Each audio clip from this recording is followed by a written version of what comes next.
જાજો સમય ન થયો હોય કોક તો વાછરા દાદા જેવા ચાલુ ફેરે નીકળી જાય હજી મહેંદીનો કલર ન ગયો હોય મહેંદી લીલી હોય હાથ પગની અને એમાં બુંગીઓ ઢોલ વાગે રડીબાંગ ધ્રેબાંગ અને એમાં ઈ વીર પુરુષ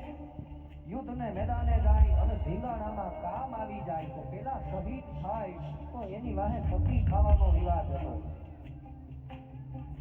એની પત્ની પતિ થાય અને ઈ નવપરિણીત બાઈ ઈ એનું લેડિયું ઓઢી એની ચૂંદડી ઓઢી કે જેની હાથ અને પગની મહેંદીનો કલર નથી ગયો હજી ઈ ચિતા ઉપર જ્યારે એના પતિના શબને લઈ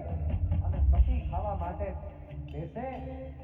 ત્યારે અડધી બળેલી ચિતાએ જરાક એનું મસ્તક છે એના પતિનું મસ્તક ઈ એની પત્નીના પગની મહેંદીને અડે છે એના હોઠ અડી જાય છે ત્યારે મેઘાણીજીએ લખ્યું